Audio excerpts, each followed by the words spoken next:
మహాగణుడైన దేవ, పరిశుద్ధుడైన దేవ, మీ పాద సన్నిధిని చేరి ఈ రీతిగా తండ్రి మీ నామమును స్తుతించుకొనటానికి, మీ నామమును ఘనపరుచుకొనటానికి ప్రభా మీరు ఇచ్చిన ఈ సమయముకై మీకు స్తుతులు చెల్లిస్తున్నాం ప్రభా. నాయనా తండ్రి ప్రమర్ గడిచిన వారమంతయు మీ కృపలో మీ దయలో కాచి దాచి కాపాడి భద్రపరిచి క్షేమమునిచ్చి మా నాయన తండ్రి ప్రమర్ అనుదినము ప్రభా నీ వాక్యం అన్నాతో మమ్మల్ని పోషించుచు నా ప్రతి పరిస్థితిలో నాకు తోడుగా ఉన్న దేవా, నీ రక్షణనిచ్చి నీ కృపనిచ్చి నీ ఆదరణనిచ్చి ప్రవ్వా అనుదినము నీ ప్రేమతో ప్రవ్వా నన్ను నడిపించుచున్న దేవా మీకు స్తుతులు చెల్లిస్తున్నాం ప్రభా. గడిచిన వారము, గడిచిన మాసములు, గడిచిన సంవత్సరములు మా మీద నుండి ఈ రీతిగా దొర్లింప చేసి ఈ దినము ప్రభా తిరిగి మీ నామమును స్తుతించుకొనటానికి ప్రభా మీ సన్నిధానంలోనికి నడిపించుకున్నారు ప్రభా, మీకు వందనాలు. అవునైనా మృతులు వారైతే తండ్రి మిమ్మల్ని స్తుతించలేరు ప్రభా, వారిలో మనైనా ప్రాణము లేదు, వారు మిమ్మల్ని స్తుతించలేరు ప్రభా. మమ్మల్ని ఇంకను సజీవ లెక్కలో ఉంచి మీ నామమును స్తుతించే సజీవులముగా మమ్మల్ని తయారు చేసిన దేవా మీ కొరకునైనా ఇంకా గంభీరముగా మమ్మల్ని వాడుకొనటానికి ప్రభా ఈ భూమి మీద ఇంకా కొన్ని దినములు మాకు ఇచ్చిన దేవా నీకు వందనాలు ప్రభా. మన్నైనా నీవిచ్చిన ఈ రక్షణ పాత్రను చేతపట్టుకొని నేను ప్రభా మేము ఈ ఘోరమైన పాప ఊబిలో ఉన్నప్పుడు మా కొరకు నీవు జ్ఞాపకము చేసుకొని మా కొరకు క్రయధనముగా నీ శరీరంను అప్పగించిన దేవా నీకు వందనాలయ్యా. నీకే స్తుతులు స్తోత్రములు చెల్లించుకొనిచు మనైనా ఈ ఆరాధన అంతటినీ జయకరంగా జరిగించుకొని మీ నామానికే ఘనత మహిమ ప్రభావములు చెల్లించుకొనిచు రావాల్సిన బిడ్డలందరినీ త్వరగా మీ సన్నిధానంలోనికి నడిపించుకోండి. మార్గ మధ్యంలో ఉన్న బిడ్డలను త్వరగా నడిపించండి. ఈ దినం ప్రభా పాటల ద్వారా మీరే మహిమ పొందుకోండి. ఆరాధన వర్తమానం ద్వారా మీరు మాతో మాట్లాడండి ప్రభా. ఏ రీతిగా మీకు ఆరాధనలు చెల్లించాలి, ఏ రీతిగా మిమ్మల్ని స్తుతించుకోవాలో మాకు నేర్పించండి నాయన. బలవర్తమానంలో మీరు మాకు తోడుగా ఉండండి. నాయన మా ముందుంచబడిన బల్లను మేము జ్ఞాపకం చేసుకొనిచున్నాము. యోగ్యమైన రీతిలో మా బలలో మేము పాల్గొన్నట్లు ప్రభా మా హృదయాలను మేము సరి చేసుకుంటున్నాం ప్రభా. ఈ దినమే ఇప్పుడే మేము ఒప్పుకుంటున్నాం ప్రభా. గడిచిన వారం అంతా మీకు ఆయాస్కరంగా మేము ఎక్కడైనా జీవించామేమో, ఎక్కడైనా ప్రవర్తించామేమో, మాట వలన, చూపు వలన, తలంపు వలన, చేత వలన, నడత వలన, ఇంకా ఏ విషయంలోనైనా ప్రభా మీకు ఆయాస్కరంగా మేము ఉంటే దయతో మమ్మల్ని క్షమించండి. ఈ దినము ప్రభా మీ సన్నిధానంలో మేము అవన్నీ మీ పాదముల చెంత ఒప్పుకొనుచు మనైనా మీ కృపా సింహాసనం మీద నుండి రాబో ప్రతి మాట కొరకు మేము ఎదురు చూచుచున్నామయ్యా. మా హృదయాలను సిద్ధము చేయండి. మనైనా ఈ రీతిగా తండ్రి మరి సమాజముగా కూడుట మానవద్దు.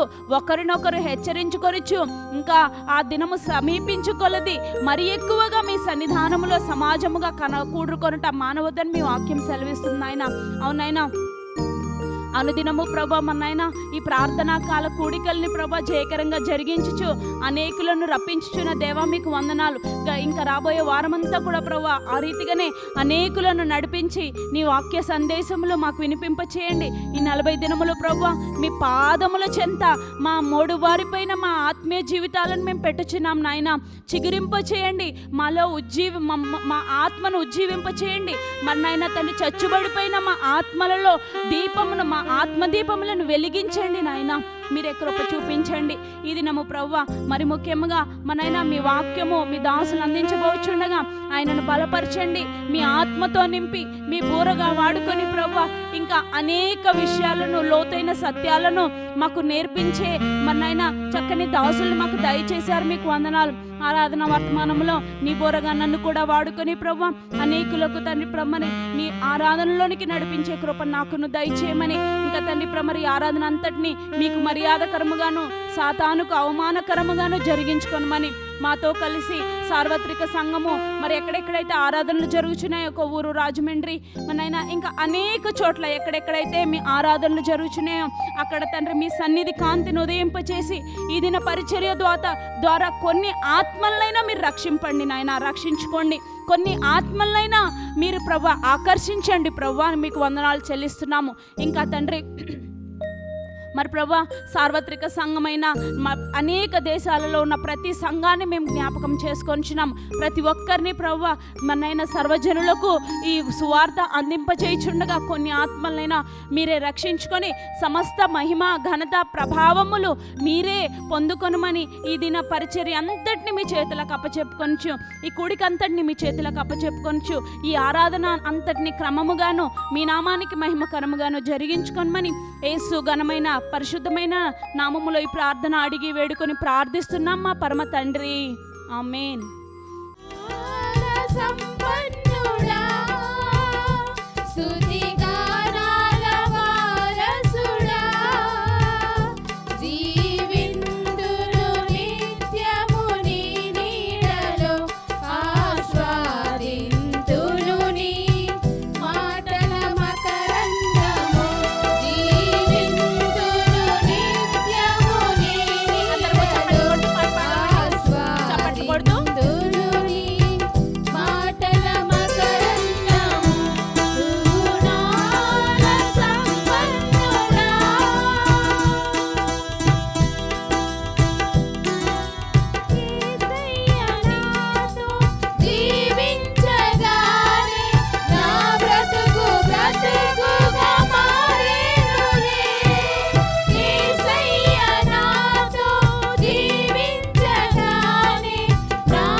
కాండము 19వ అధ్యాయము మొదటి 5 వచనాలు. మరియు యెహోవా మోషేకు ఈలాగు సెలవిచ్చెను, ఇశ్రాయేలీయుల సర్వ సమాజముతో ఇట్లు చెప్పుము, మీరు పరిశుద్ధులై ఉండవలెను.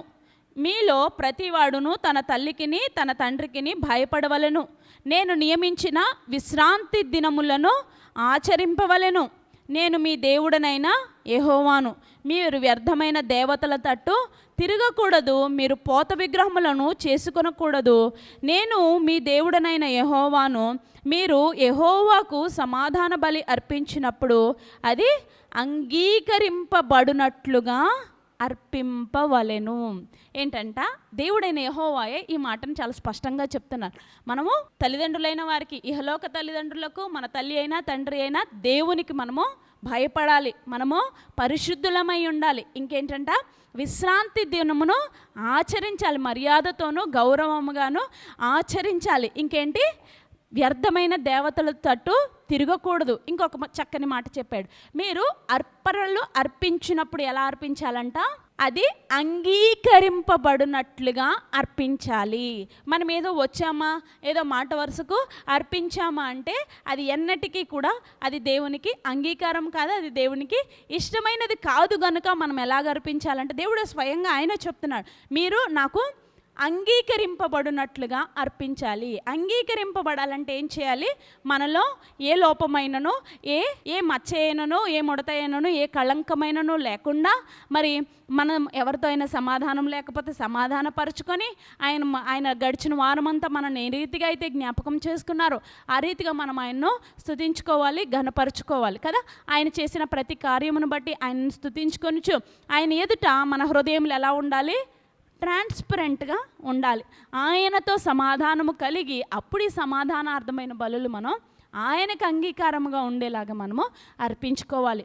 అట్టి కృప దేవుడి దినం మనందరికీ దయచేయునుగాక.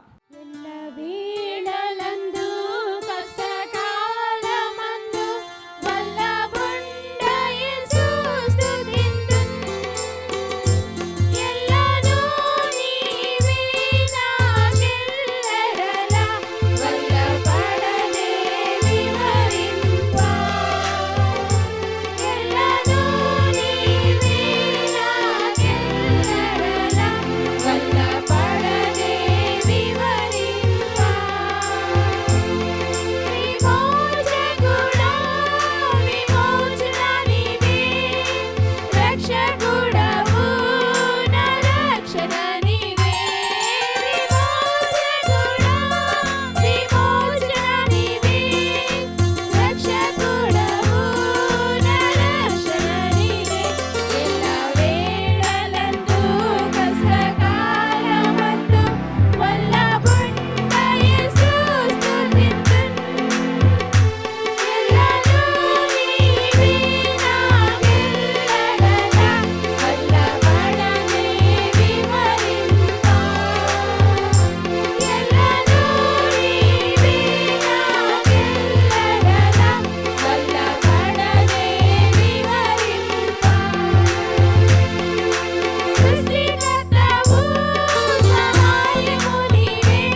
పట్టుకున్నాడు అని ఎప్పుడైనా ఆలోచించారా? ఎందుకు నన్నే పిలిచాడు దేవుడు? ఈ లోకంలో ఇన్ని కోట్ల జనం ఉంటే నన్ను మాత్రమే ఈ మందిరంలో కూర్చోబెట్టాడు, నన్ను మాత్రమే ఆయన రక్తంతో కడుక్కున్నాడు, నన్ను మాత్రమే ఆయన ఈ రక్షణలో స్థిరపరిచాడు, ఎందుకని అని ఎప్పుడైనా ఆలోచించుకున్నారా? ఆలోచించారు. సంతోషం. ఆలోచించుకోవాలి. మీ పిలుపు విషయమై మీరు ఆలోచించుకోవడం మంచిది. ఎందుకంటే దేవుడు ఎవరిని ఊరికే ఆయన పిలవడు. ఆయన ఎవరిని పడితే వారిని ఆయన పిలవలేదు. ఈ దినము ఆయన పిలుపును గూర్చిన వాక్యము మనము నేర్చుకుందాం. దేవుడు ఎవరిని పడితే వాళ్ళని పిలవలేదు, ఎటువంటి వారిని పిలిచాడో, ఆయన పిలిచిన వారిని ఏ రీతిగా ఆయన స్థిరపరుస్తాడో అన్నది ఈ దినము మనము వాక్యం ద్వారా నేర్చుకుందాము. 1 కొరింథీయులు మొదటి పత్రిక 1వ అధ్యాయము 26 నుంచి 30వ వచనం వరకు చూడండి. సహోదరులారా, మిమ్మును పిలిచిన పిలుపును చూడుడి. ఏమంటున్నాడండి? మిమ్మును పిలిచిన పిలుపుని చూడుడి. మీలో లోకరీతిని జ్ఞానులైనను, ఘనులైనను, గొప్పవారైనను, గొప్ప వంశములో వారైనను అనేకులు పిలువబడలేదు. కానీ ఏ శరీరియు దేవుని ఎదుట అతిశయింపకుండునట్లు జ్ఞానులను సిగ్గుపరచుటకు లోకమందు వెర్రివారిని దేవుడు ఏర్పరచుకొని ఉన్నాడు.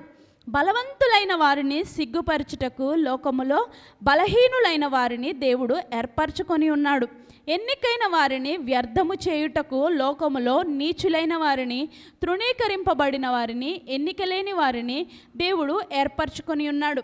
అయితే ఆయన మూలముగా మీరు క్రీస్తు యేసునందు ఉన్నారు గనుక అతిశయించువాడు ప్రభువునందే అతిశయింపబడవలనని రాయబడినది నెరవేరునట్లు దేవుని మూలముగా ఆయన మనకు జ్ఞానమును, నీతియు, పరిశుద్ధతయు, విమోచనమును ఆయను.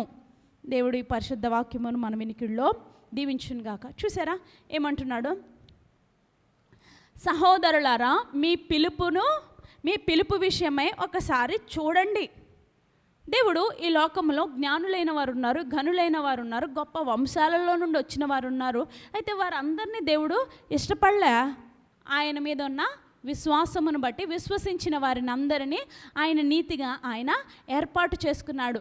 ఆయన నీతిమంతులుగా ఆయన సిద్ధము చేసుకున్నాడు. మరి ఇది ఎలా జరిగిందంటే, ఏదో మనము కోరుకుంటే మనము దేవుని దగ్గరికి రాలేదు కదండి. మన పితరుడైన అబ్రహాము దగ్గర నుండి కూడా మనము ఆశపడితే, లేకపోతే మనం ఈ దేవుడి దగ్గర ఉండాలి అనుకుంటే, లోకంలో ఏదైనా మనం కోరుకున్నది మనము సాధించవచ్చు. కానీ రక్షణ మనం సాధించుకోగలుగుతామండి? సాధించగలుగుతామా? ఏమండి?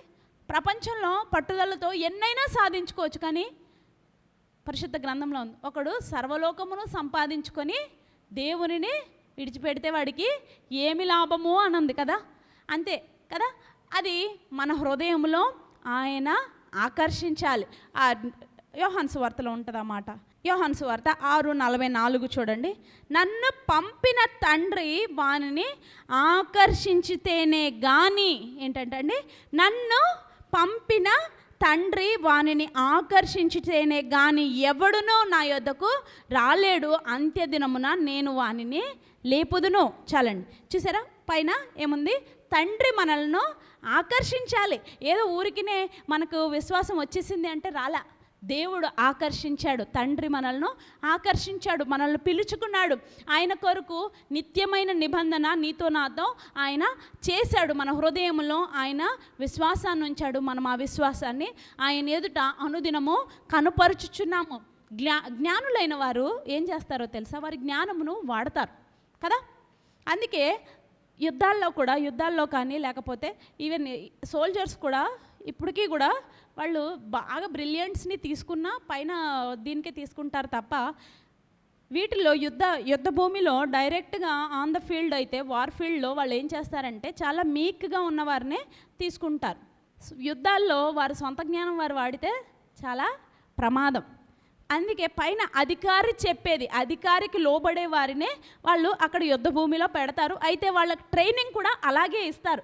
యుద్ధ భూమిలో మీరు మీ అధికారి ఏం చెప్తారు, మీరు చచ్చిపోతున్నారన్నా కూడా చివరి పాయింట్ వరకు మీరు ఏం చేయాలి? మీ అధికారి లేకపోతే మీకు ఎటువంటి కమాండ్ వస్తుందో ఆ కమాండ్కి మీరు లోబడాలి అన్నది పాయింట్ అక్కడ కదా. సేమ్ థింగ్ ఇక్కడ మన దేవుడు జస్ట్ అదొక ఉపమానంగా నేను చెప్పారు. మన ప్రభువు కూడా ఇక్కడ మనకు అదే నేర్పిస్తున్నాడు కదా. భక్తుడు అందుకే చెప్తున్నాడు, సహోదరులారా ఒక్కసారి మీ పిలుపు విషయమే మీరు జాగ్రత్తగా ఆలోచించుకుంటే మీకు అందులోని మర్మము అర్థమవుతుంది. మనమేమి గొప్పవారమో ఘనులమో అయితే దేవుడు మనల్ని ఏర్పాటు చేసుకునేవాడు కాదు కదా. ఆయన వీక్ అండ్ మీక్ అంటారనమాట. బలహీనమైన ఘటాలమైన మనలను, లేకపోతే మీక్ అంటే దీనులమైన మనలనే ఆయన ఏర్పాటు చేసుకోవటానికి ఆయన ఇష్టపడతాడు. ఎందుకు? ఆయన కొరకు నమ్మకంగా ఉంటాము. ఆయన రాజ్య వ్యాప్తిలో ఇంకా నమ్మకంగా మనము ఆయన ఎదుట కనిపెట్టుకునే కృపను ఆయన మనకు దయచేస్తాడు అని మనము దేవుని ఎదుట నమ్మకంగా ఉంటామని ఆయన మనల్ని విశ్వసిస్తాడు గనుక కదండి. మరి ఈ పిలువబడిన వారు ఎలా ఉన్నారంట? పిలుపు విషయంలో కూడా 3 స్టేజెస్ ఉన్నాయి కదా. ఏదో వచ్చామా వెళ్ళిపోయామా అన్నది కాదంట. దేవుడు ముందు పిలుస్తాడు, విశ్వాసులందరినీ పిలిచి ముందు నా యందు విశ్వాసం ఉంచండి అని చెప్పాడు. మరి 2వ స్టేజ్ ఏంటో చూద్దాం. ప్రకటన గ్రంథము 17వ అధ్యాయము 13వ వచనంలో చూద్దాం. వీరు ఏకాభిప్రాయము గలవారై తమ బలమును అధికారమును ఎవరి ఎదుట అప్పగిస్తారంట? ఆ మృగము లేకపోతే ఆ సజీవుడైన ఆ దేవుని ఎదుట అప్పగించే వారిని ఆయన ఏర్పాటు చేసుకున్నాడంట. కింద చూడండి, వీరు గొర్రెపిల్లతో యుద్ధము చేతురు కానీ గొర్రెపిల్ల ప్రభువును రాజులకు రాజునై ఉన్నందున తనతో కూడా ఉండిన వారు పిలువబడ్డారు. ఫస్ట్. రెండవదేంటి? ఏర్పరచబడిన వారై. మూడవదేంటి? నమ్మకమైన వారై ఉన్నందున ఆయన ఆ రాజును జయించును. ఇక్కడ చక్కని మాటలు ఉన్నాయి. పిలిచాడంట. ఫస్ట్ పిలిచిన వారిని ఆయన ఏం చేస్తున్నాడు? 3 స్టేజెస్ చెప్పాను కదా. పిలిచాడు ముందుగా, మనలందరినీ ఆయన పిలిచాడు కదా. పిలిచి మనల్ని ఏం చేశాడు? ఒక ప్రజగా, ఒక రాజ్యముగా, ఒక ప్రత్యేకింప గుంపుగా, లేకపోతే అదే ప్రకటనలో మీకు ఇంకా క్లియర్గా అర్థమవుతుంది. 5వ అధ్యాయంలో ఇంకా స్పష్టంగా ఉంటుంది. చూడండి, 10వ వచనం చదువుతున్నాను చూడండి. నీవు ఆ గ్రంథమును తీసుకొని యేసుక్రీస్తు ప్రభువారి గురించి రాస్తూ ఆయన ఏం చేశాడో చెప్తున్నాడు అక్కడ. ప్రతి వంశములోను, ఆయా భాషలు మాట్లాడువారిలోను, ప్రతి ప్రజలోను, ప్రతి జనములోను దేవుని కొరకు మనుషులను కొని మా దేవునికి రాజ్యముగాను యాజకులను గాను చేసితివి అని గనుక వారు భూలోకమందు క్రొత్త పాట పాడుదురు. అది పిలువబడిన వారు ఏం చేస్తారంట? అలాగూ ప్రతి వంశములో, ప్రతి జనములో ఆయన కొంతమందిని ఆయన ఏర్పాటు చేసుకున్నాడు. ఎందుకు? ఆయన కొరకు క్రొత్త గీతము పాడటానికి, ఆయన కొరకు ఈ పరిశుద్ధులందరూ కలిసి ఒక సర్వ సమాజముగా కూడి ఆయన నామమును స్తుతించడానికి, ఆయన మాటకు లోబడడానికి కదా. ఆయన ముందుగా మనల్ని, విశ్వాసులమైన మనల్ని ఆయన పిలుచుకున్నాడు. మరి రెండవదేంటి?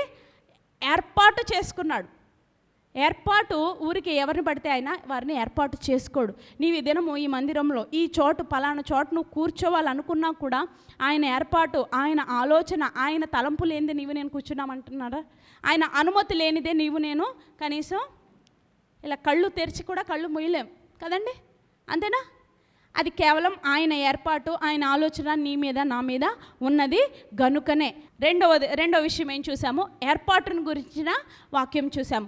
ఎఫెసీలకు రాసిన పత్రిక 1:4 చూద్దాం.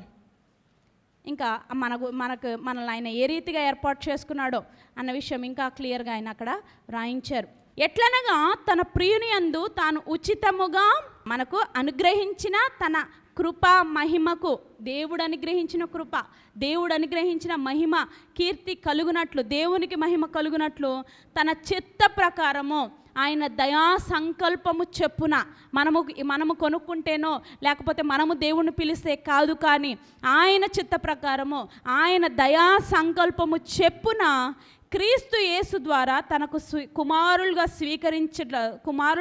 స్వీకరించుటకై మనల్ని ముందుగా నిర్ణయించుకొని మనము తన ఎదుట ఎలా ఉండాలంట? పరిశుద్ధులమును నిర్దోషులమునై ఉండవలనని జాగ్రత్తగా జగత్తు పునాది వేయబడక మునిపే ప్రేమ చేత ఆయన క్రీస్తులో మనలను ఏర్పాటు చేసుకున్నాడు, ఏర్పరచుకున్నాడు. అదంటండి.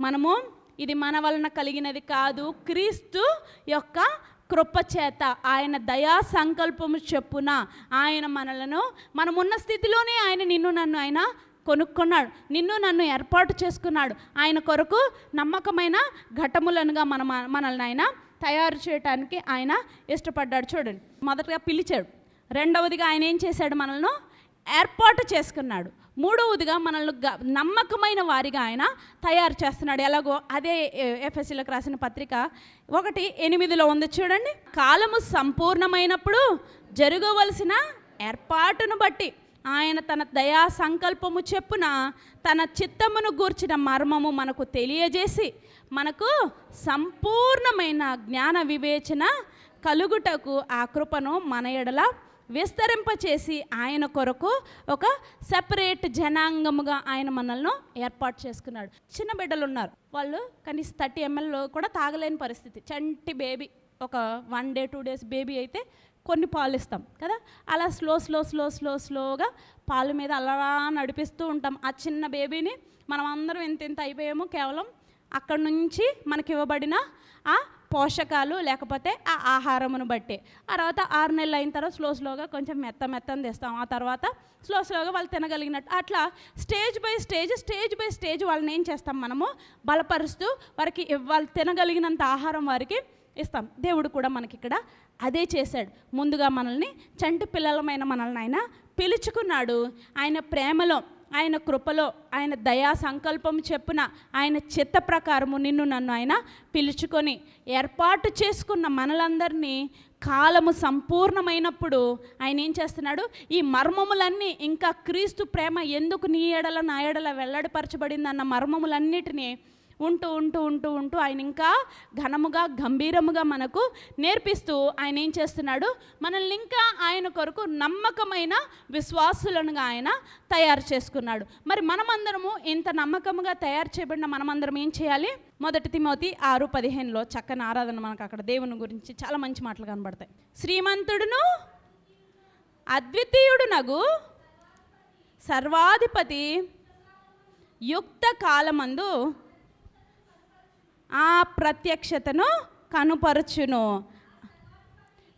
ఆ సర్వాధిపతి రాజులకు రాజును ప్రభువులకు ప్రభువునై ఉన్నాడు. చూడండి, సమీపింపరాని తేజస్సులో ఆయన మాత్రమే వసించుచు అమరత్వము గలవాడై ఉన్నాడు. మనుషులలో ఎవడునో ఆయనను చూడలేదు, ఎవడునూ చూడనేరడు.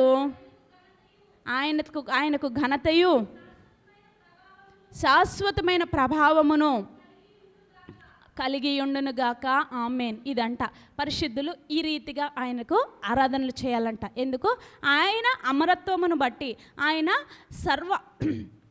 సర్వాధికారమును బట్టి, ఆయన బలమును బట్టి, ఆయన జ్ఞానమును బట్టి, ఆయన రాజులకు రాజునై ఉన్నాడు, సర్వాధిపతి అయి ఉన్నాడు, ప్రభువులకు ప్రభు అయి ఉన్నాడు, సమీపింపరాని తేజస్సులో ఉన్నాడంట. ఆయన ఎవ్వరూ ఎప్పుడు కనీసం చూడాలనుకున్నా కూడా చూడలేని పరిస్థితి అంట కదా. అటువంటి అమరత్వంలో ఉన్న ఆయన ఏం చేశాడు, ఈ భూమి మీద, ఈ మట్టిలో, ఈ బురదలో, ఈ పాపమైన, ఈ భయంకరమైన దొంగ ఊబిలో ఉన్న నిన్ను నన్ను ఆయన జ్ఞాపకం చేసుకున్నాడంటే ఆయన ఎంతగా నిన్ను నన్ను ప్రేమించాడు, ఎంతగా నీ పట్ల నా పట్ల ఆయన కృప కలిగి ఉన్నాడు. దయా సంకల్పం అని అందుకే అంటాడు. ఆయన దయ చేత, ఆయన కృప చేత, ఆయన ప్రేమ చేతనే ఆయన మనల్ని ఏం చేశాడు, మనల్ని ఆయన రక్షించుకున్నాడు. ఆయన కొరకు ఒక నమ్మకమైన జనాంగముగా నిన్ను నన్ను తయారు చేసుకున్నాడు. ఎందుకొరకు? ఆయన నామమును ఎన్నటన్నటికీ ఈ సమీపింపరాని తేజస్సులోకి నీవు నేను ఒక దినం వెళ్ళబోతున్నాము. ఆయన కుడిపార్శ్వమున ఉండబోతున్నాము. అప్పుడు ఏం చేయాలి? మనం ఆయనను నిత్యము పరిశుద్ధుడు పరిశుద్ధుడు పరిశుద్ధుడు అని ఆ పరిశుద్ధ దేవుని మనము ఎన్నడెన్నటికీ స్తుతించుకోవాలి. మరి ఒక మాట చివరిగా చూసుకొని అదే కొరింథీయులకు రాసిన పత్రిక 1వ అధ్యాయములో 31వ వచనంలో ఉంది చూడండి. అతిశయించువాడు ప్రభువునందే అతిశయింపబడవలను కదా. మనము ఆయన మనకు జ్ఞానమును, నీతియు, పరిశుద్ధతయు, విమోచనము ఆయను గనుక ఆయన అందే మనము అతిశయించాలి. మనకి ఏ మేలైనా కలిగిన, మనం ఇంత గొప్పగా ఉన్నా, మనలో ఏ మంచితనము లేకపోయినా ఆయన నిన్ను నన్ను పిలుచుకున్నాడు. నిన్ను నన్ను ఏర్పాటు చేసుకున్నాడు, నిన్ను నన్ను ఆయనకు నమ్మకస్తులుగా జీవించే కృపను అనుదినము ఆయన దయచేస్తున్నాడు. గనుక మనం అతిశయిస్తే దేని యందు అతిశయించాలండి? ఆయన యందు అతిశయించాలి. ఎందుకంటే ఆయనే మనకు కృప, ఆయనే మనకు జ్ఞానము, ఆయనే మనకు నీతి, ఆయనే మనకు మన విమోచనకు ఆధారము ఆయనే. ఆయన తప్ప మరి ఏ దేవుడును ఎన్నటికీ మనలను రక్షించలేడు అన్న జ్ఞానము మనము కలిగి ఉండి అనుదినము ఆయనను అంగీకరించే ఆరాధనలు మనం చేయాలి. లేవికాండము 19వ అధ్యాయము, దేవుడనైన యెహోవా నగు నేను, 19వ అధ్యాయం 2వ వచనం చదువుతున్నానండి. మీ దేవుడనైన మీరు పరిశుద్ధులై ఉండవలెను, ఎందుకంట మీ దేవుడనైన యెహోవా నగు నేను పరిశుద్ధుడనై ఉన్నాను. కింద ఇంకో మాట ఉంది చూడండి, మీరు 5వ వచనం, మీరు యెహోవాకు సమాధాన బలి అర్పించినప్పుడు అది అంగీకరింపబడినట్లుగా అర్పింపవలెను. అది ఆయనకు అంగీకారమైన ఆరాధనలు, ఆయనకు అంగీకారమైన అర్పణలు మనము చేయాలి. అర్పణలు అంటే మన హృదయంలో నుండి వచ్చేది ఆయనకు కావాలి. అందుకే పేతురు ఒకసారి తీసుకొచ్చి ఒక కాయిన్ తీసుకొచ్చి అంటాడు, ప్రభువా ఇది నీకు ఇవ్వాలా లేకపోతే కైసరికి ఇవ్వాలా అంటే ఆయన ఏం చెప్పాడు? కైసరిది కైసరికి ఇచ్చేసే, దేవునిది దేవునికి ఇచ్చేసే అన్నాడు. కైసరికి ఇవ్వాలి, కైసరికి ఏం కావాలి? మనుషులు కావాలా? ఆయన దగ్గర ఆల్రెడీ బోల్డ్ మంది ఉన్నారు మనుషులు. ఆయనకి ఏం కావాలి? ధనం కావాలి. ఆయనకు కావాల్సింది ఏంటి? ట్యాక్సెస్, డబ్బులు కావాలి. మరి దేవునికి ఏం కావాలి? మరి ఈ దినం దేవుడు ఏం కోరుకుంటున్నాడు? నీవిచ్చే కాయిన్సో లేకపోతే ఆ నోట్లు దేనికి వెళ్తాయి? ఆయన పరిచర్యకు వెళ్తాయి. మరి నీ మీద ముద్ర వేసిన ఈ క్రీస్తు యేసు ప్రభువుకు నీ హృదయాన్ని నీవు చెప్పుకోవాలి. అట్టి కృప దేవుడు మనందరికీ దయచేయునుగాక. ప్రేమ పాదముల్ చేరితి నెమ్మది నెమ్మది, నీవుడని ప్రేమ పాదముల్ చేరితి నెమ్మది నెమ్మది, ఆశక్తితో నిన్ను పాడి స్తుతించెదన్ ఆనందమానందమే,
తెలుసు, కీర్తనలో 150 అధ్యాయాలు ఉన్నాయి.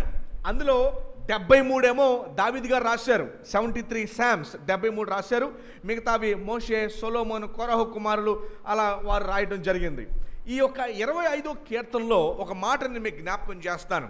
జనరల్గా బైబిల్లో కొన్ని పేర్లు చెప్పగానే కొన్ని విషయాలు మనకు గుర్తొస్తాయి.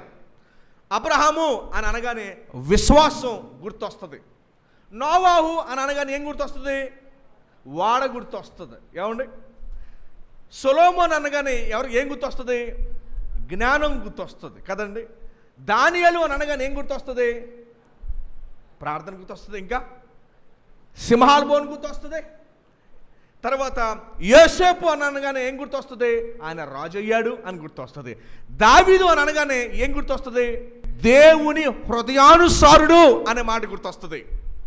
అయితే ఈ కీర్తనల మీద నేను గడిచిన ఒక కొద్ది నెలలుగా వాటి మీద నేను మెడిటేషన్స్ ధ్యానం చేస్తుండగా ఈ ప్రాసెస్లో 25వ కీర్తనలో మనం ఏం చూస్తాము అంటే, ప్రతి కీర్తనకి ఒక బ్యాక్గ్రౌండ్ ఉద్దేశం ఉంటుంది.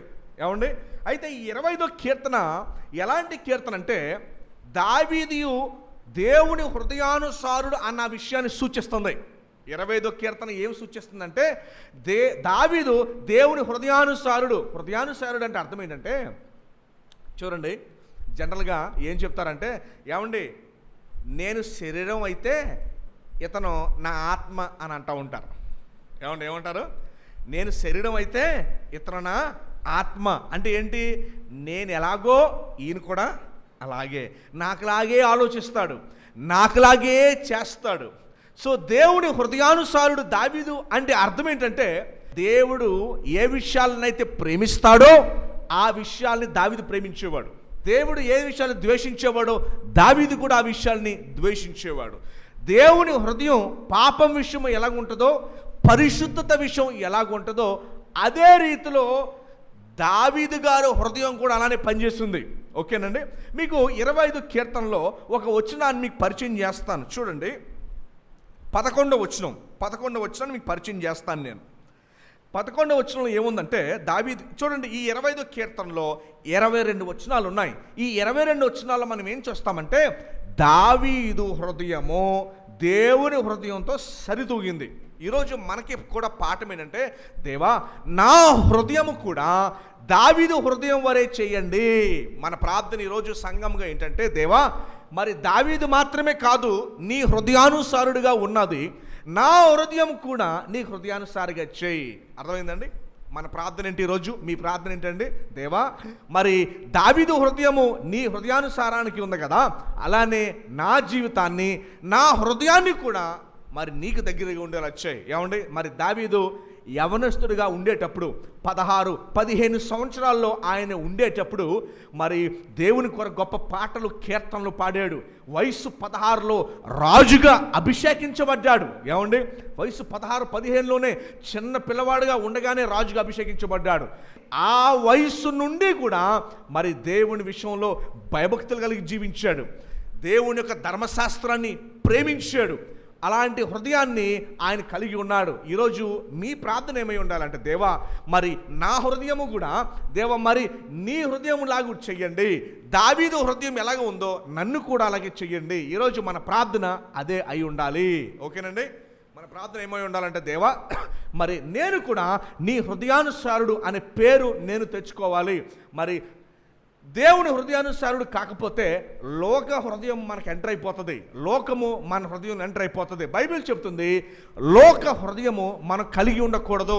ఎందుకంటే లోకంలో నాశనము, ఇబ్బందులే తప్ప లోకపు హృదయం మనకు ఉండకూడదు. 25వ వచనం 11వ వచనంలో ఏముందో చూడండి. దావీదు ఏమంటున్నాడంటే, గమనించండి, ఈ 25వ కీర్తనలో చాలా అంశాలు ఉన్నాయి. ఏంటంటే దావీదు దేవుని మీద పూర్తి విశ్వాసం పెట్టింది మనం చూస్తాము. తర్వాత దావీదు జీవితంలో పడ్డ ఇబ్బందులు, ఇక్కట్లు, సంఘర్షణలు మనం చూస్తాము. దావీదు చేసిన అతిక్రమాలకి పాప క్షమాపణ చూస్తాము. దావీదు పడ్డ బాధలు చూస్తాం. అనగా ఒక మానవుని జీవితంలో ఏవైతే ఉంటాయో కష్టాలు, ఇబ్బందులు, అతిక్రమాలు, లేకపోతే నమ్మకాలు ఏవైతే ఉంటాయో అవన్నీ కూడా ఈ 25వ కీర్తనలో దావీదు ప్రస్తావిస్తాడు. దావీదు ప్రస్తావించి అంటాడు 11వ వచనంలో, చదువుతారు ఎవరండి బిగ్గరగా? యెహోవా నా పాపము బహు ఘోరమైనది, నీ నామమును బట్టి దానిని క్షమింపుము అని అంటున్నాడు. అమ్మా, ఇప్పుడు పోలీసులకి కనుక దొరికినప్పుడు కానీ, కోర్టులో కానీ ఉన్నప్పుడు కానీ, జడ్జి గారి దగ్గర ఇక్కడ దావీదు ఏమన్నాడు చూడండి, యెహోవా నా పాపము బహు ఘోరమైనది, నీ నామమును బట్టి దానిని క్షమింపుము అంటున్నాడు.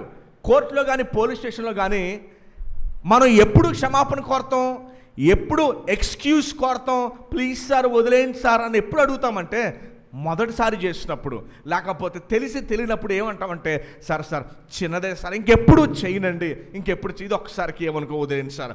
పోలీసులు కోర్టులు కూడా జనరల్గా ఎప్పుడు తక్కువ శిక్ష వేస్తాయంటే ఫస్ట్ ఆఫెన్స్ మొదటి తప్పిదమ్ములు ఏదన్నా ఉంటే వారికి తక్కువ శిక్ష వేస్తారు, ఇంకెప్పుడు చేయకని చెప్పి మందలించి వదిలేస్తారు. కానీ ఇక్కడ చాలా విచిత్రమైన లాజిక్ ఇక్కడ దావీదు వాడుతున్నాడు. ఇక్కడ దావీదు ఏమన్నాడు అంటే చూడండి, యెహోవా నా పాపం ఏంటంట బహు ఘోరమైనది, నీ నామమును బట్టి దానిని. ఎవరన్నా అడుగుతారండి, నేను చాలా ఘోరమైన పాపం చేశాను కాబట్టి నన్ను క్షమించండి అలా అడుగుతారు ఎవరన్నా? నేను చాలా భయంకర తప్పు చేశాను నన్ను క్షమించండి ఎలా ఉంటుందని అడిగితే అలా అడుగుతారు ఎవరన్నా? జనరల్గా క్షమాపణ ఎలా అడుగుతాం? తెలియకుండా ఏదో చేశాను, దయచేసి నన్ను క్షమించండి, ఇది మొదటిసారిగా తీసుకున్నాను, క్షమించండి అని అడుగుతారు. కానీ దావీదు ఇక్కడ ఏమడుగుతాడంటే, నేను ఘోరమైన పాపము చేశాను కాబట్టి నన్ను. ఇప్పుడు ప్రశ్న ఏంటంటే, యెహోవా నా పాపము బహు ఘోరమైనది అనే మాట ఎందుకు అన్నాడంటే, బాగా గమనించండి, దావీదు అతి పరిశుద్ధుడైన, అనంత పరిశుద్ధుడైన దేవునికి వ్యతిరేకంగా నేను పాపం చేశానని భావించాడు. చాలాసార్లు మన పాపాన్ని ఎలా భావిస్తామంటే, పక్కోడితో పోల్చుకుంటాం, ఆడికంటే నేను బెటరే, పర్వాలేదు. ఎలా పోల్చుకుంటామంటే పక్క వ్యక్తులతో పోల్చుకుంటాం. పాపము దేంతో పోల్చబడుతుందంటే దేవుడి యొక్క పరిశుద్ధతతో పోల్చబడుతుంది. అది చిన్నది కానివ్వండి, పెద్దది కానివ్వండి. దావీదు ఏమన్నాడంటే, దేవా నేను చేసిన ప్రతి తప్పిదము కూడా నీకు వ్యతిరేకంగా చేశాను, నువ్వు ఎంతో పరిశుద్ధుడవు. అందుకనే దావీదు ఎలా ఆలోచించాడంటేనండి, ఒక తెల్లటి పెద్ద గుడ్డ మీద చిన్న మరక పడినా అది మరక పడిన గుడ్డలానే ఉంటుంది. చిన్న మరకే కదా అంటే కుదరదు. సహోదరులు, మీరేమన్నా ఒక మంచి పట్టు చీర కొంటాకి వెళ్ళారనుకోండి, పెద్ద షాప్కి, ఆ మంచి పట్టు చీర కొనడానికి వెళ్ళి ఆ చీరకి పెద్ద చీర ఉంటుంది, ఎంత పొడుగుంటుందా కానీ ఇక్కడ ఉంటుంది అలాగా. ఆ పెద్ద చీరకి ఎంత కన్నం పడింది అనుకోండి, మీరేమంటారు? ఇది డ్యామేజ్, ఇది సగం రేటుకి ఏమైనా ఇస్తారా? మరి అంత పెద్ద చీరకి ఎంత చిన్న కన్నం ప్రాబ్లం ఏంటండి అని అడిగితే మీరు ఊరుకుంటారా? మీరు చీరకే మనం ఇన్ని కంప్లైంట్లు రాస్తామే. అతి పరిశుద్ధమైన దేవునికి వ్యతిరేకంగా చేసిన పాపాన్ని నేను ఏమంటున్నాడంటే, నేను నీకు వ్యతిరేకంగా చేశాను కనుక అది బహు ఘోరమైనది అని అంటున్నాడు. దేవా నువ్వు నన్ను క్షమింపుము అంటూ 18వ వచనం చూడండి ఒకసారి. దావీదు ఇంకో మాట అంటున్నాడు. చూడండి, ఈరోజు మనం ఏం చూడబోతున్నామంటే, దేవుని హృదయానుసారుడిగా దావీదు ఉన్నాడు, అలానే మనము కూడా ఉండాలి అన్న విషయాన్ని ఈరోజు మనం చూడబోతూ ఉన్నాం.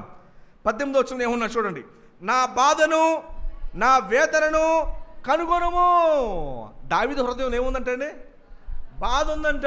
దావీదు హృదయంలో వేదన ఉందంట. ఏమండి, జనరల్గా నా హృదయంలో బాధ ఉంది, వేదన ఉంది అని ఎప్పుడు అంటాం మనం? కష్టాలు వచ్చినప్పుడు, ఇబ్బందులు వచ్చినప్పుడు, లేకపోతే ఇతర సమస్యలు ఉన్నప్పుడు, కష్టాలు వచ్చినప్పుడు అప్పుడు మనం ఏమంటామంటే, ఈ 18వ వచనం అన్నట్టు నా బాధ నా వేదన. మనకు కూడా బాధ వేదనలు ఉన్నాయి. బాధ వేదన లేనివారు ఎవరు ఉండరు.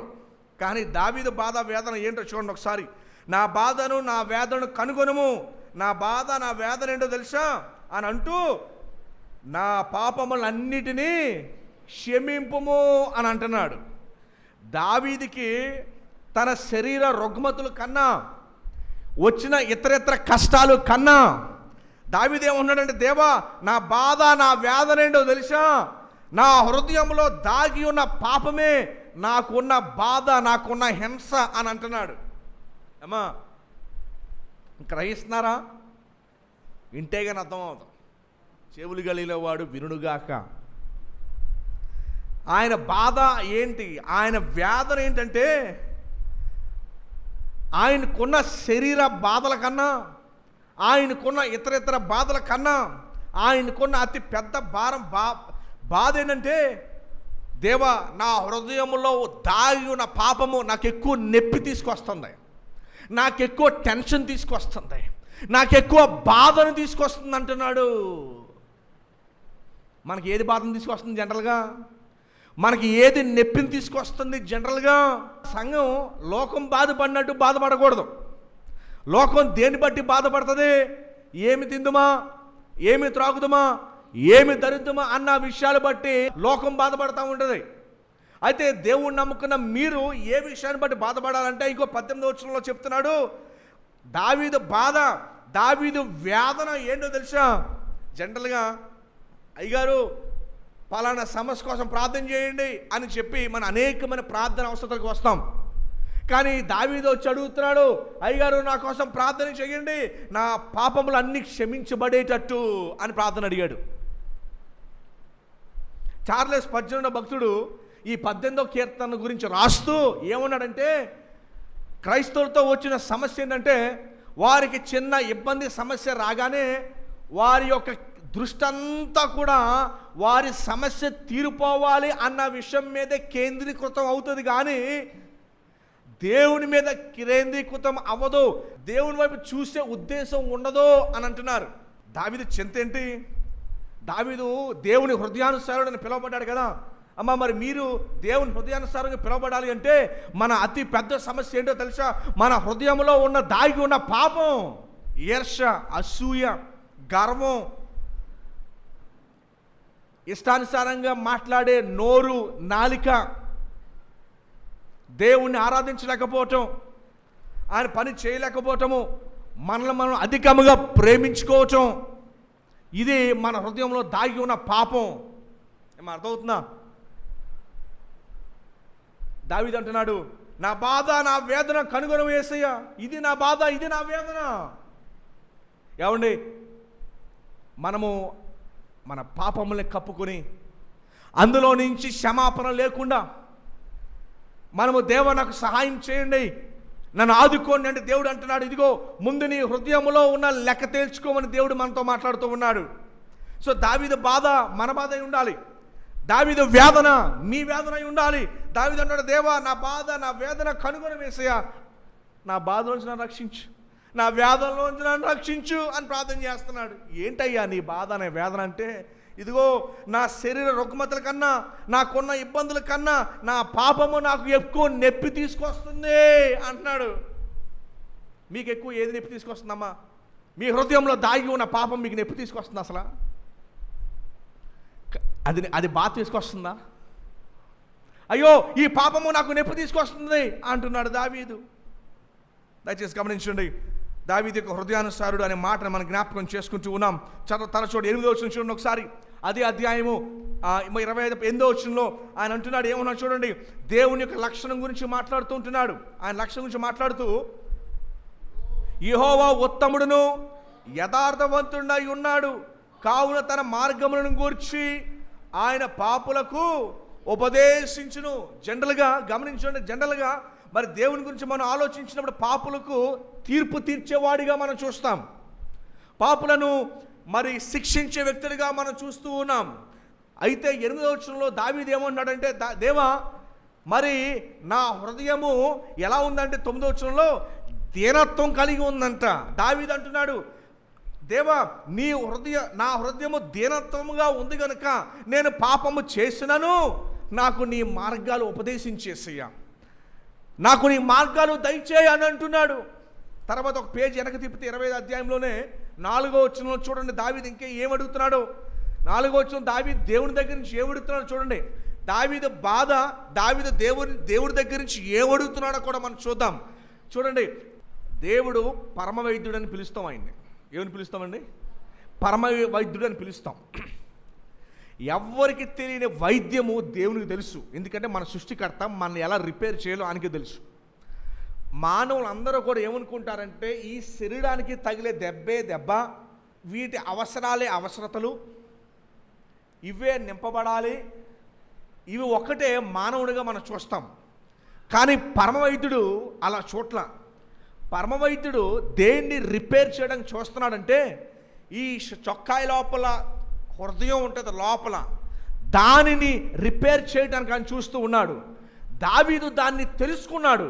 అంటున్నాడు, దేవా నా బాధ, నా వేదన తీర్చయ్యా అన్నాడు. దేవుడు అన్నాడు, ఏం తీర్చును? నా పాపము నా క్యాన్సర్ కంటే ఎక్కువ నొప్పి తీసుకొస్తుంది. నా పాపము నాకున్న అప్పుల కంటే ఎక్కువ భయాన్ని తీసుకొస్తుంది. కానీ మన ఫోకస్ జనరల్గా దేవుడు హృదయం మనలో లేదు కాబట్టి మన బాధ అంతా మన శరీరాన్ని ఎఫెక్ట్ చేయగలిగిన బాధ ఒకటే బాధగా చూస్తున్నాం. ఏమో అర్థమవుతుందా మీకు? మన శరీరాన్ని ఏదైతే ఎఫెక్ట్ చేయగలదో ఆ ఒక్క బాధనే బాధగా చూస్తున్నాం. కానీ అసలైన నువ్వు నీ ఆత్మ కనుక దావీదు అంటున్నాడు, నా ఆత్మను బాగు చేయి అని అంటున్నాడు. శరీరం ముఖ్యం కాదండి, ఆత్మ ముఖ్యము. ఇది నేను చెప్పలే, యేసు ప్రభువు చెప్పారు. నీ శరీరము ఎవరి చేతిలో ఉందో వారి గురించి భయపడద్దు, కానీ నీ ఆత్మ ఎవరి చేతిలో ఉందో వారి గురించి భయపడు అంటున్నాడు. అందుకని ఈరోజు మన హృదయాల్ని ఎలా శుభ్రం చేసుకోవాలి అంటే, దేవా నాకు నీ హృదయాన్ని దయచేయి. దావీదు అన్నాడు, నా బాధ ఎక్కువైపోయింది. అమ్మాయ ఏమన్నా నొప్పి వస్తుందా? నడువు నొప్పి ఏమైనా వస్తుందా దావీదు? లేకపోతే మెడ నొప్పి స్పాండిలైటిస్ ఏమైనా వస్తుందా? లేకపోతే చేయి లేవట్లేదు, దగ్గర కొంచెం ప్రార్థన చేయండి, ఈ నొప్పి వస్తుందా? దావీదు దేవుడు అడుగుతున్నాడు, ఓ దావీదు నీ వేదన, దావీదు నీ బాధ ఏంటి? నీ బాధ ఏంటి? నీ వేదన అంటే, పాపము, నేను నాలో దాగి ఉన్న పాపము నాకు ఎక్కువ నొప్పి తీసుకొస్తుంది. అది నన్ను లేవనివ్వట్లా. లేకపోతే కూర్చోలేకపోతున్నాను, కూర్చుంటే లేవలేకపోతున్నాను, ఇటు తిరగలేకపోతున్నాను, నొప్పి వచ్చేస్తుంది, అటు తిరగలేకపోతున్నాను, నొప్పి వచ్చేస్తుంది. అమ్మ దయచేసి గమనించండి, మీ వేదన మీ బాధ ఏంటి అని అడుగుతున్నాను నేను ఈ రోజున. మీ వేదన మీ బాధ ఏంటి? దావీదు అన్నాడు, దేవా నా వేదన నుంచి నన్ను రక్షించు, నా బాధ నుంచి రక్షించు. దేవుడు అన్నాడు, ఓ ఇదా చూడండి. అందుకని 4వ వచనంలో దావీదు ఏమి నేర్పించమని అడుగుతున్నాడు చూడండి. 4వ వచనంలో దావీదు ఏమి అడుగుతున్నాడు చూడండి. దావీదు దేవుడి దగ్గర నుంచి ఏమడుగుతాడంటే, యెహోవా నీ మార్గము నాకు తెలియజేయి.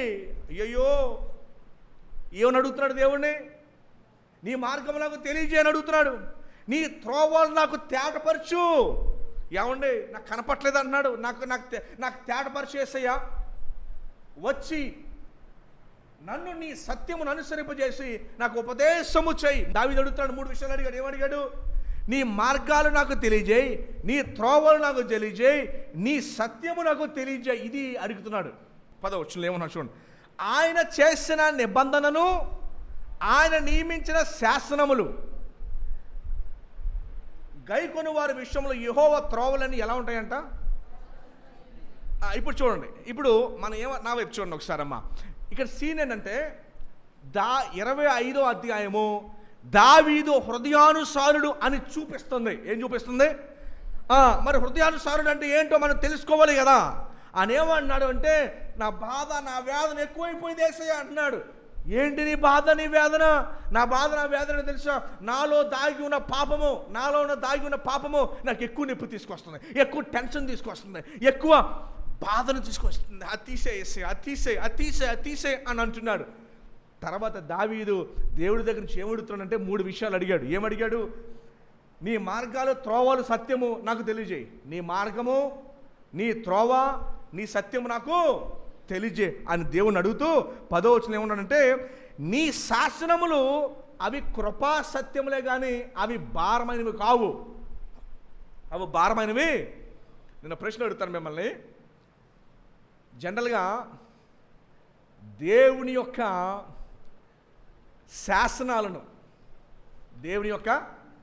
శాసనాలను, నిబంధనలను, కట్టడలను ఎక్కువ మంది క్రైస్తవులు ఎలా చూస్తారంటే భారంగా చూస్తారు. ఎలా చూస్తారండి?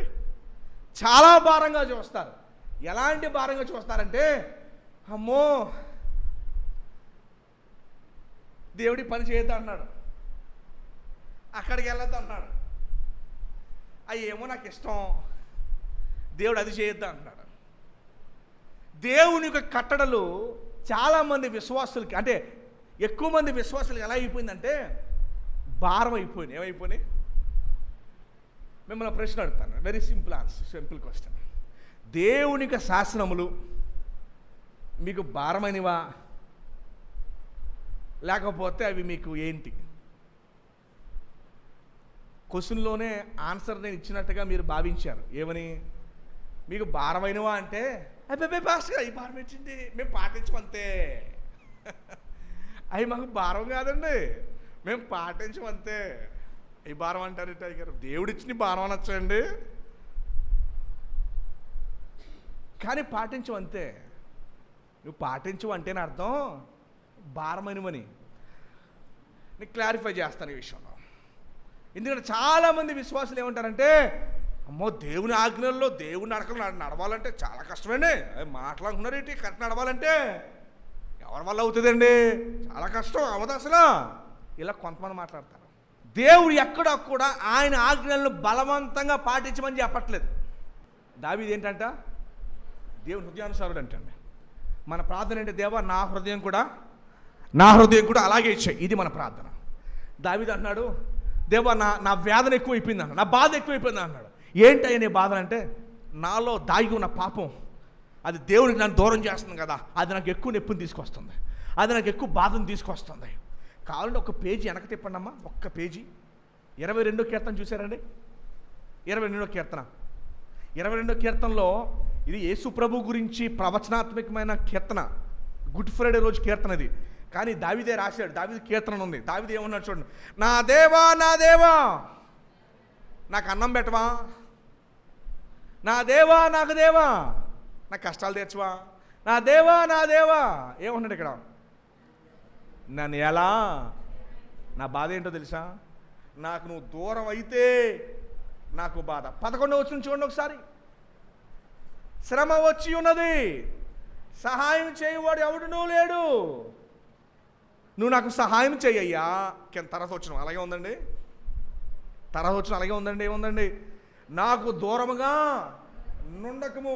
ఈ అధ్యాయంలో కనుక మీరు చూస్తే మరలా 18వ వచనం చూడండి. యెహోవా దూరముగా నుండకము. ఇక్కడ దావీదు రాసిన కీర్తన, దావీదు హృదయం ఎలాంటిది అంటేనండి, అందుకు నా మాట అంటాడు, నా శత్రువులు నన్ను శిక్షించడం కన్నా దేవా నువ్వే నన్ను శిక్షించాను అంటాడు. దావీదు హృదయం ఎటువంటిదంటే, దేవా నీ మార్గాలు నాకు నేర్పించు, నీ త్రోవలు నాకు నేర్పించు, నీ సత్యం నాకు నేర్పించు అని అడుగుతూ 10వ వచనంలో ఏమంటున్నాడంటే, అవి భారమైనవి కావు. ఏమంటున్నాడు? ఏంటంటే భారమైనవి కావు అంటున్నాడు. అవి ఎందుకు భారమైనవి కావు అంటే, అమ్మా దేవుడు మనల్ని బలవంతంగా ఆయన ఆజ్ఞలను అనుసరించమని చెప్పట్లా. అసలు క్రైస్తవ్యంలో, బైబిల్లో దేవుణ్ణి బలవంతంగా అనుసరించడం ఉండదు. దేవుణ్ణి బలవంతంగా అనుసరించడము ఉండదు. యోహాను 3:16 అంటుంది, దేవుడు మనల్ని ప్రేమించాడంట. దేవుడు మనల్ని ఏం చేశాడు? ఇక మీదట దేవుని కొరకు ఆయన ఆజ్ఞలను మనం పాటిస్తే అమ్మ ప్రేమ బలవంతం అవుతుందా? ప్రేమ బలవంతం అవుతుందా? మీ ఆయన గారిని ప్రేమిస్తున్నామమ్మా, మీ ఆవిడని ప్రేమిస్తున్నామా? ప్రేమించాల్సి వస్తుందండి. అటువంటి ప్రేమ కాదు ఇది. దేవుని ప్రేమ అటువంటి ప్రేమ కాదు. ఆయన మనం ఎలా ప్రేమించాడంటే, తిరిగి ఆయన మనం ప్రేమించడం ఎలా ప్రేమిస్తాము అంటే, ప్రేమ ఎక్కడ బలవంతంగా ఉంటుందా? ఏమండి, ఎక్కడ ఉంటుందా బలవంతంగా? నువ్వు నాకు చాక్లెట్ తేవకపోతే నాతో మాట్లాడకు, పో, నన్ను చూడక అని అంటే ఏమంటుందండి? చాక్లెట్ కావాలమ్మా నీకు,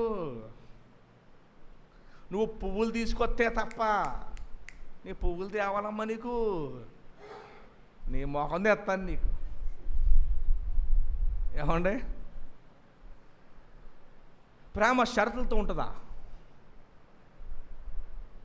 దేవుడు మన షరతులతో ప్రేమిలా, అలా ప్రేమించదు మనల్ని. దావీదు అందుకని అన్నాడు, వెండి బంగారముల కంటే, జుంటి తేనె దారుల కంటే నీ యొక్క ధర్మశాస్త్రము, నీ యొక్క శాసనములు అవి విలువైనవి, అవి కోరదగినవి. ఎందుకన్నాడు అంటే, ఆ మాట నన్ను ఈ డబ్బు బంగారం గడిచిన 40 సంవత్సరాలు నన్ను కాపాడలా. నన్ను కాపాడింది ఏంటో తెలుసా? నీ ధర్మశాస్త్రము, నీ కట్టడలే నన్ను సరైన మార్గంలో పెట్టి ఈరోజు నన్ను మహారాజుగా చేసిని అని దావీదు అంటున్నాడు. దావీదు అన్న మాట ఏంటంటే, అవి నన్ను గొప్పవాడిని చేయలా. బంగారము వాటిని నేను కోరుకోవడానికి అవి నన్ను గొప్పవాడిని చేయలా. నన్ను గొప్పవాడిని చేసిందంటే తెలుసా? నీ యొక్క శాసనం, నువ్వు నియమించిన శాసనం నన్ను గొప్పవాడిని చేస్తుంది. అందుకనే అవి నాకు జుంటి తేనెదారుల కంటే, బంగారము కంటే అవి నాకు విలువైనవి. ఈరోజు క్రైస్తవ విశ్వాసులుగా మనం కోరుకోవాల్సింది ఏంటో తెలుసా? దేవా, నాకు నీ వాక్యం కావాలి. నాకు అందుకనే బైబిల్ చెప్తుంది, ఆయన కట్టడలు కోరుకునేదగివి అంట. Something that we wish for, something that we want to possess. అవి మనం పొందుకోవడానికి దావీదు అన్నాడు, దేవా అవి నాకు ఇవ్వి, నేను లొంగ చుట్టుకొని నేను పట్టుకెళ్ళిపోతాను మా ఇంట్లోకి. ఎందుకంటే ఇవి నన్ను కాపాడినే కానీ వెండి బంగారం నన్ను కాపాడలా. కాబట్టి చూడండి, ఒక 2-3 పేజీలు వెనక్కి తిప్పండి ఒకసారి. దావీదు ఏమంటున్నాడు? 19వ అధ్యాయము 9వ వచనం, 10వ వచనం, 19:10. ఎవరు బిగ్గరగా చదువుతారండి? అవి బంగారము కంటే, చూడండి అది ఏవంటే 7వ వచనం చూడండి ఒకసారి. అదే అధ్యాయం 7వ వచనం. యెహోవా నియమించిన ధర్మశాస్త్రము. ఇప్పుడు 10వ వచనం చూడండి. అవి బంగారము కంటేను, విస్తారమైన మేలిమి బంగారము కంటేను కోరదగినవి. ఆ మాట ఏంటమ్మా? కోరదగినవి. తర్వాత తేనె కంటేను, జుంటి తేనె దారుల కంటేను మధురమైనవి. వాటి వలన నీ సేవకుడు హెచ్చరిక నొందును. వాటిని గై కొనుట వలన గొప్ప లాభము. అది అర్థమైందండి? దావీదు ఏమంటున్నాడు? ఇంకా దాని కింద అద్భుతమైన వివరణ ఇస్తాడండి. 12వ వచనంలో, అది మన సందర్భం కాదు కానీ దావీదు అంటున్నాడు, అవి కోరదగినవి, అవి వాటి వలన నేను మహారాజునయ్యాను. అంతే తప్ప ఈ బంగారము, ఈ వెండి, వీటి ద్వారా బహుశా నా 7 అన్నతమ్ముళ్ళు అవి కోరుకొని ఉంటారు, కానీ నేను వాటిని కోరుకోలా. నా 7 అన్నతమ్ముళ్ళు సైనికుల్లా మిగిలిపోయారు. ఎందుకంటే వారు కోరుకున్నది అవి కోరుకున్నారేమో నాకు తెలియదు. వారు సైనికుల్లా మిగిలిపోయారు, కానీ నేనైతే వాటిని కోరుకోలా. నాకు గొప్ప లాభం ఏంటో తెలుసా? ఇందాక చెప్పానే, బంగారము పొందుకోవడానికి, డబ్బు కట్టలు పొందుకోవడానికి చొక్కా ఇప్పేసి ఇందులో వేసాడని చెప్పి ఇందులో పట్టుకెళ్ళిపోవచ్చు. కానీ దావీదు ఏం చేశాడంటే, ఆయన ధర్మశాస్త్రాన్ని ఆయన ఇలాగ షర్ట్లో పెట్టుకొని నాకు ఇచ్చేయని చెప్పి రిసీవ్ చేసుకుని పట్టుకుని పారిపోయాడు. అవి నాకు గొప్ప లాభాన్ని తీసుకొస్తాయి, నన్ను రాజును చేసినాయి, అవి నన్ను నిలబెట్టినాయి అని అంటున్నాడు. అందుకనే ఇందాక మీకు 25వ కీర్తనలో దేంతో స్టార్టింగ్ చేసాం? దావీదు దేవుని ధ్యానసారుడు. ఇప్పుడు 8-9 వచనాల్లో మనం పాఠాన్ని నేర్చుకుందాం. మరి దేవుడు ఈ యొక్క శాసనాలను ఎవరికి ఇస్తాడు? ఈ యొక్క శాసనాలని ఎవరికి ఇస్తాడని 9వ వచనం చూడండి ఒకసారి. ఈ శాసనాన్ని ఎవరికి ఇస్తాడని రాయబడిన 9వ వచనం చూస్తే, న్యాయ విధులను బట్టి ఆయన దీనులను నడిపించును, తన మార్గమును దీనులకు నేర్పును. 8వ వచనం ఏముందో తెలుసండి? మనము గడిచిన కాలంలో పాపం చేసిన వారమే, మనం గడిచిన కాలంలో దేవునికి వ్యతిరేకంగా చేసిన వారమే. కానీ మన హృదయాన్ని మాత్రం మనం తగ్గించుకుంటే, మనము దీనులుగా ఉంటే ఆయన కట్టడలను మనకిస్తాడు. అవి ఆస్తి, అవి గొప్ప లాభము, వాటిని దేవుడు మనకిస్తాడు. మానవుల నైజం ఏంటంటే, వీటిని తప్ప మిగతా వాటిని కోరుకొని నాశనం అయిపోతున్నారు. వీటిని తప్ప మిగతా వాటిని కోరుకొని నాశనం అయిపోతున్నారు. మనమందరం దేశంలోనే ధనికుడైన అనిల్ అంబానీని చూచి ఆహా అంబానీ అబ్బబ్బబ్బా అని అంటాం. మన పెళ్ళిలో వాళ్ళ కొడుకు ప్రపంచానికి చెప్పాడు, నేను మీకు గొప్పవాడిగా కనపడవచ్చు, కానీ నాకు భయంకరమైన జబ్బు ఉంది, ఆ జబ్బుకి మందే లేదు. డబ్బుతో ఏమైనా చేయగలమా? ఏమండి? డబ్బుతో ఏదైనా చేయగలమా? దావీదు కొడుకు కుమారుడైన సొలొమోను అలాగే ఆస్తిని కూడబెట్టుకున్నాడు. పక్క దేశాలతో ఫ్రెండ్షిప్, దేనికోసం? ఫ్రెండ్షిప్ కోసం ఇంకొక 900 మందిని తెచ్చుకున్నాడు. అతను చేసిన పాపం దేశాన్ని రెండింటిగా విభజించబడిపోయింది. దేవుడు ఒక భార్యనే ఇచ్చాడు, కానీ ఇతర దేశస్తుల ఫ్రెండ్షిప్లు చేసుకుంటా పెళ్ళిళ్ళు చేసుకున్నాడు. పెళ్ళి అంటే ఫ్రెండ్షిప్ ఆ రోజుల్లో. ఈ 2 దేశాల మధ్య అగ్రిమెంట్ కోసం చేసుకున్నాడు. తను చేసిన తప్పిదముల వల్ల తను నాశనం అయిపోయాడు, దేశం కూడా నాశనం అయిపోయింది. కానీ సొలొమోను అనగానే జ్ఞానం ఏమైపోయింది? ఆ జ్ఞానం, దేవుడిచ్చిన జ్ఞానాన్ని పాడు చేసి, దేవుడిచ్చిన జ్ఞానం సరిపోదా? నీ తండ్రి అలాగే ఆధారపడ్డాడు ఇతరుల మీద. 18వ అధ్యాయము దావీదు కీర్తన 43వ వచనం. తన తండ్రి ఏమైందో చూడండి. రాజుగా కొత్తగా అయ్యాడు ఆయన. ఆ రాజకీయంలో పడే కలహాల్లో నేను పడకుండా నీవు నన్ను విడిపించితివి. అన్య జనులకు అధికారిగా, అంటే చుట్టుపక్కల దేశాలండి, దావీదు నువ్వే మాకు సహాయం చెయ్యి అని దావీదు చెంత చేరుని. అంతే తప్ప వాళ్ళు వెళ్ళి పెళ్ళిళ్ళు చేసుకొని దేశాలను కలుపుకోవాలి. సొలొమోను కొడుకులాగా ఏం చేశాడంటే, మనం ఒక్కసారి పక్క ద్రోవలు పడతా ఉంటాం.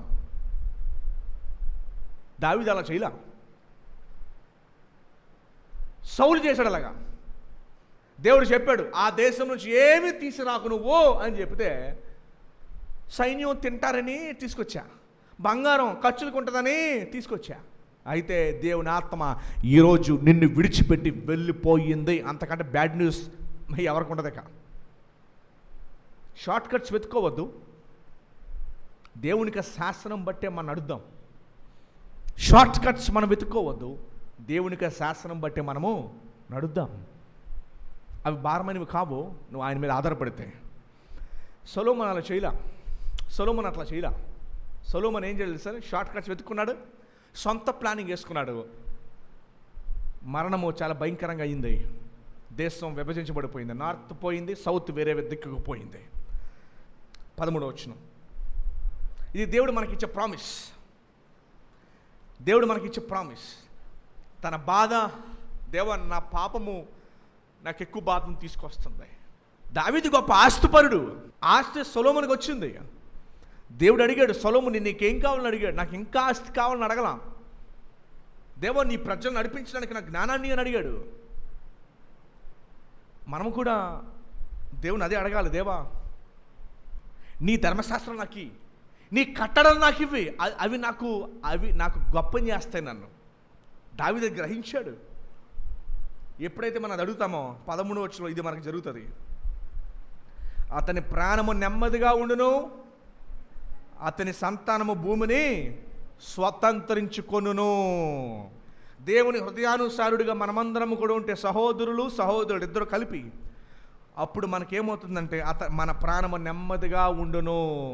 మన ప్రాణం ఎలా ఉంటుంది? టెన్షన్, ఇబ్బందులు, అమ్మో రేపు ఎలా జరుగుతుంది, ఎల్లుండి ఏంటి, భవిష్యత్తు ఏంటి, బిడ్డలేంటి, నా పరిస్థితి ఏంటి. ప్రపంచ పటంలో భూమి మీద నెమ్మదిగా ప్రశాంతంగా కష్టాల నడుమ నెమ్మదిగా పడుకునేది ఒకే ఒక్కడు, క్రైస్తవుడు ఒక్కడే. నిజమైన క్రైస్తవుడు ఒక్కడే నెమ్మదితో పడుకుంటాడు.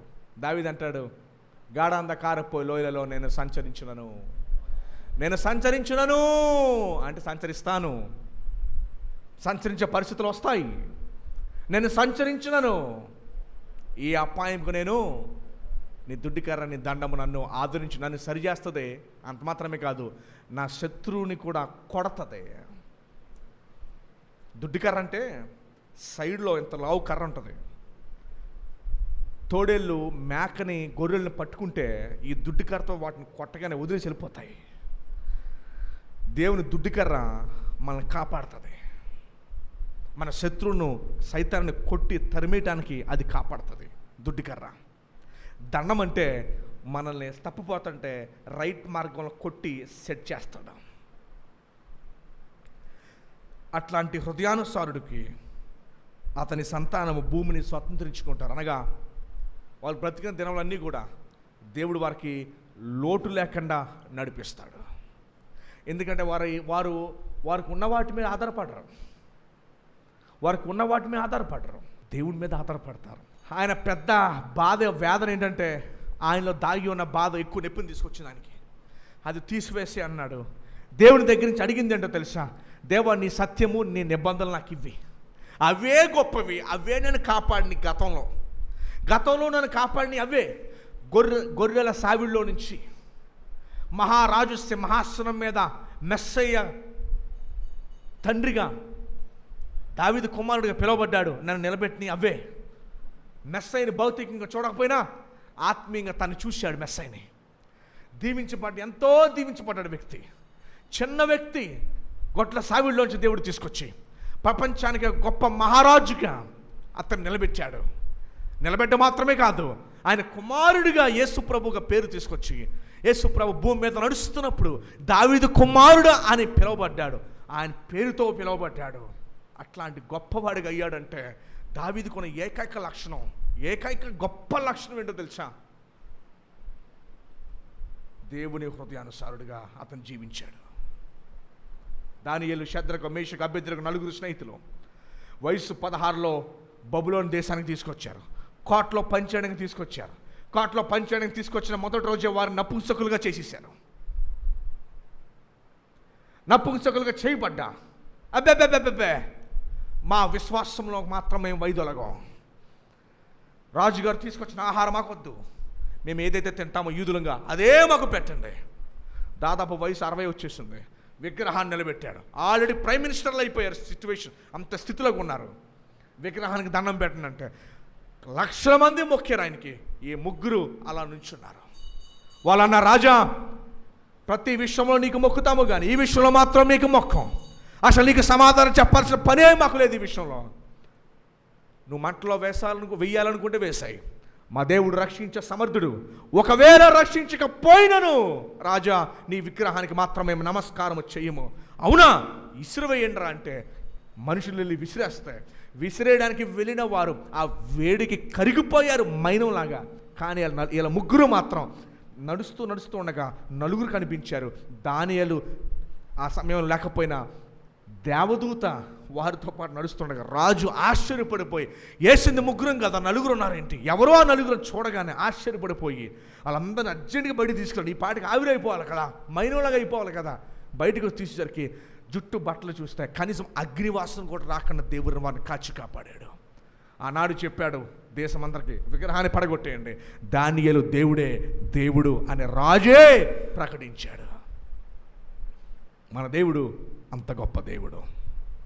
ఏమండి, అలాంటి దేవుడు మనల్ని ఆహ్వానిస్తున్నాడు. నా కట్టడలు తీసుకోండి, అవి మిమ్మల్ని గొప్ప చేస్తాయి. అవి భారమైనవి కాదు, మీకు భారంగా నేను పెట్టలేదు ఎన్నడూ కూడా. భారంగా మన ఆయన ప్రేమించలేం. దేవుని ఆజ్ఞలు ప్రేమతో చేసేవి, అనే సేవ ఆనందంతో చేసేది. సో అట్టి హృదయాన్ని మనము కలిగి ఉండే ఆయన ఫెలోషిప్ సహవాసాన్ని ఎంజాయ్ చేయటం మనం నేర్చుకుందాం.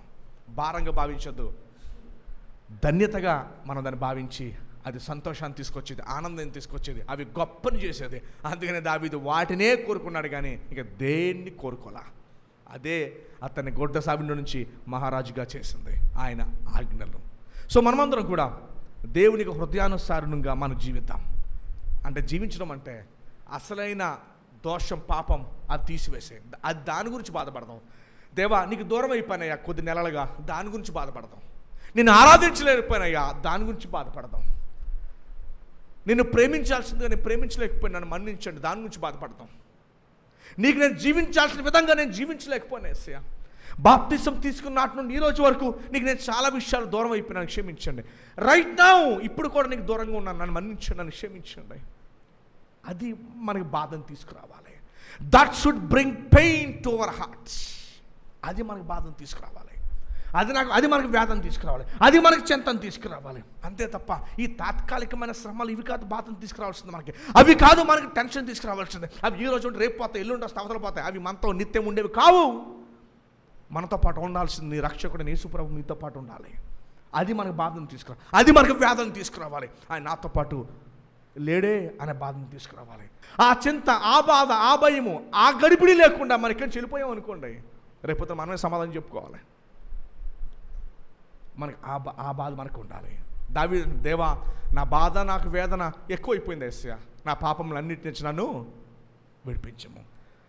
మరి మందిరము పాపుల హాస్పిటల్ కనుక మనం ఇక్కడ ట్రీట్మెంట్ పొందామో వాక్యం ద్వారా, వాక్యం అనే సారము ఎవరైతే విన్నారో, చెవి కలిగినాడు వినుడుగా కన్నట్టు ఆ సారము ఎవరైతే విన్నారో, మందు ఎవరైతే తీసుకున్నారో వారికి మాత్రం ఇది వెళ్తుంది, మిగతా వారికి అది పక్కన వెళ్ళిపోతుంది. అంతకంటే దౌర్భాగ్యం కూడా ఉండదు.